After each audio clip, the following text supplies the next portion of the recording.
एक नई सुबह के साथ ये रब का पैगाम है। ज़रूरी है ज़रूरी है ज़रूरी है आपका सुनना। Emmanuel man of God, Emmanuel man of God, Emmanuel man of God, Emmanuel man of God.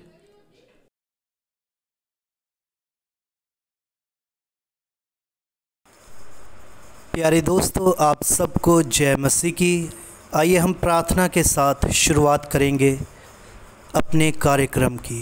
Hallelujah hallelujah hallelujah. मेरे बाप आसमानी स्वर्गीय पिता प्रभु यीशु, जो आपके प्यारों को जो आज का वचन ताज़ा मन्ना मिले पिता प्रभु यीशु जी, इसे खाकर ये तृप्त हों पिता प्रभु यीशु जी। जीवित खुदा बाप, आप मेरे साथ हों पिता प्रभु यीशु जी।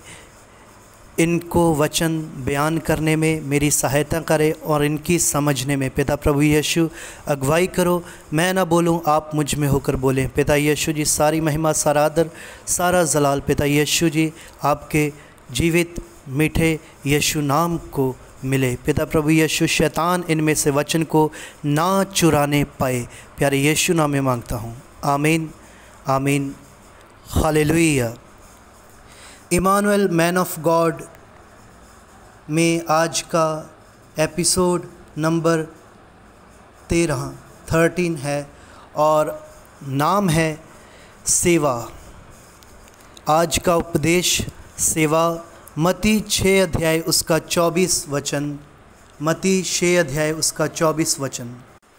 कोई मनुष्य 2 स्वामियों की सेवा नहीं कर सकता, क्योंकि वह एक से बैर और दूसरे से प्रेम रखेगा, या एक से मिला रहेगा और दूसरे को तुच्छ जानेगा। तुम परमेश्वर और धन दोनों की सेवा नहीं कर सकते। प्यारे दोस्तों, वचन हमें ये बताता है कि हम 2 स्वामियों की सेवा नहीं कर सकते, या तो परमेश्वर की करेंगे या तो शैतान की। अगर हम धन के पीछे, पैसे के पीछे पड़ेंगे तो वचन हमें ये बताता है कि सब प्रकार की बुराई की जड़ पैसा है। पैसा, धन। और हम आगे जाएंगे। अब लूका 15 अध्याय उसका 7 वचन। लूका 15 उसका 7 वचन। मैं तुमसे कहता हूँ कि इसी रीति से एक मन फिराने वाले पापी के विषय में भी स्वर्ग में इतना ही आनंद होगा जितना कि 99 ऐसे धर्मियों के विषय नहीं होता जिन्हें मन फिराने की आवश्यकता नहीं।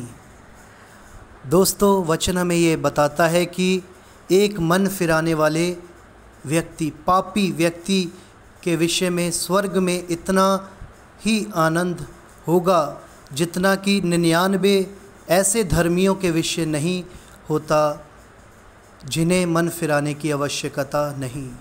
धर्मियों को मन फिराने की आवश्यकता नहीं, पापियों को है। और वचन हमें ये बताता है कि कोई धर्मी नहीं। शुरुआत में सभी पाप में गिरे हुए थे, पापी थे। जब तक परमेश्वर के थे तब तक ठीक थे, सही थे, और जब परमेश्वर से दूर हुए तो सब पापी हैं। आदम की संतान पाप में है, और जो पाप को छोड़ देते हैं, अच्छे बुरे की आज हमें समझ है, अच्छे को चुने, परमेश्वर को चुने, पाप को, शैतान को ना चुने, उसे अपने घर में स्थान ना दें। वचन में ये कहता है। आइए हम आगे जाएंगे। मत्ती 4 अध्याय उसका 10 और 11वां वचन। मत्ती 4 उसका 10 और 11 वचन। तब यीशु ने उससे कहा, हे शैतान, दूर हो जा, क्योंकि लिखा है, तू प्रभु अपने परमेश्वर को प्रणाम कर और केवल उसी की उपासना कर। तब शैतान उसके पास से चला गया, और देखो, स्वर्गदूत आकर उसकी सेवा करने लगे। दोस्तों, वचन हमें ये बताता है कि परमेश्वर का पुत्र यीशु मसीह जो स्वर्ग से आया।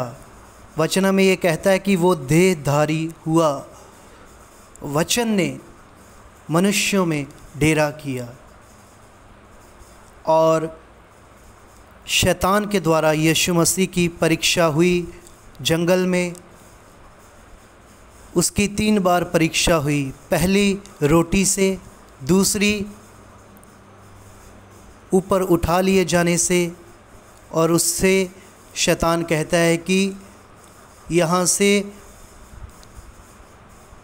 कूद जा, छलांग लगा दे, क्योंकि लिखा है कि स्वर्गदूत तुझे हाथों हाथ उठा लेंगे। और तीसरी परीक्षा उसकी हुई कि मुझे प्रणाम कर तो मैं सारी वस्तुएं तुझे जो जगत की है वो दे दूंगा। और उसने इनकार किया, उसकी बात को माना नहीं, उसने ना किया। आज हमें भी ज़रूरत है कि हम अपने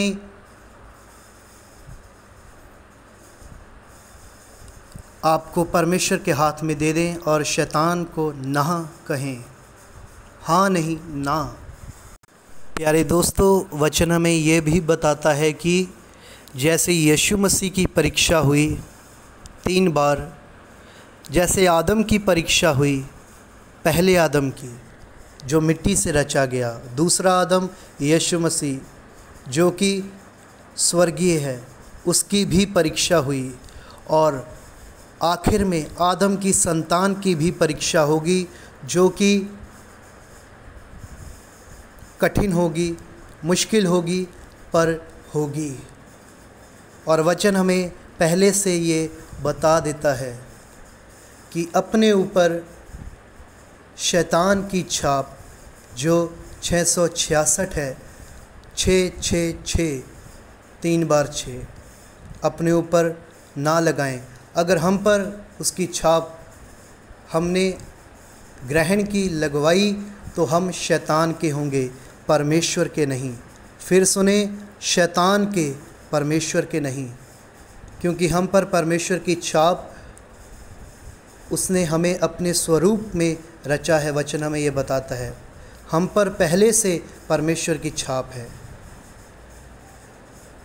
परंतु परमेश्वर ने ये फैसला इंसान को आज़ादी से करने को दिया है कि वो किसे चुनता है, किसकी सेवा करता है, परमेश्वर की या शैतान की। आखिरी वचन कुलुसियों 3 अध्याय उसका 23 और 24 वचन। कुलुसियों 3 अध्याय उसका 23 और 24 वचन। जो कुछ तुम करते हो तन मन से करो, यह समझकर कि मनुष्यों के लिए नहीं परंतु प्रभु के लिए करते हो, क्योंकि तुम जानते हो कि तुम्हें इसके बदले प्रभु से मिरास मिलेगी। तुम प्रभु मसीह की सेवा करते हो। प्रभु मसीह, यीशु मसीह की हम सेवा करते हैं। मनुष्यों के लिए, दिखावे के लिए प्रभु का काम मत कीजिए। वचन हमें ये कहता है कि जो दिखावा करते हैं, जो मनुष्यों के लिए काम करते हैं, वो मनुष्यों से अपनी बड़ाई, अपना प्रतिफल पा लेते हैं। जो परमेश्वर के लिए करते हैं वो परमेश्वर ही से अपना प्रतिफल पाएंगे। यीशु मसीह कहते हैं तुम्हारा प्रतिफल मेरे पास है और मैं आकर तुम्हें दूंगा। प्रभु की तन मन से सेवा करते जाएं। प्रभु आपको आशीष दे, पवित्र करे, अपना पाक लहू आप पर लगाए। यीशु मसीह के नाम से आप पर, मुझ पर, हम सब पर लग जाए। आमीन, हालेलुया। आइए हम आखिरी प्रार्थना में अब जाएंगे। पिता प्रभु यीशु मसीह जी, जो आपके प्यारों ने आज का वचन सुना, ग्रहण किया, इनके जीवन में अद्भुत रीति से कार्य काम करे। पिता प्रभु यीशु जी, हम घटे आप बढ़ो, सारी महिमा, सारा आदर, सारा जलाल पिता यीशु आपके नाम को मिले। खुदा बाप, हमारे जीवन में आपकी इच्छा पूरी हो। पिता प्रभु यीशु, जैसे आपने मेरे पिता प्रभु यीशु, जैसे आपने अपने स्वर्गीय पिता की इच्छा को पूरा किया, वैसे ही हमारे जीवन में आपकी इच्छा पूरी हो। पिता यीशु, हम अपने विश्वास में मजबूत रहें जो आपकी ओर से है। पिता प्रभु यीशु हमारे विश्वास को मजबूत रखें। पिता प्रभु यीशु नासरी जीवित खुदा बाप, हम पीछे ना हटें। पिता प्रभु यीशु जी, आपका अनुग्रह हम पर हो, विश्वास के साथ आगे बढ़ते जाएं। प्यारे यीशु, हम पर अपना प्रेम, अपना अनुग्रह और अपनी पवित्र आत्मा की सहभागिता हम पर बनाए रखें। प्यारे यीशु नाम में मांगता हूँ, आमीन आमीन आमीन। सबको जय मसीह की। हालेलुया। एक जीने का समय, एक मरने का समय, एक रुकने का समय, एक चलने का समय। आकाश के नीचे हर एक काम का है समय, हर काम का एक समय, हर काम का एक समय।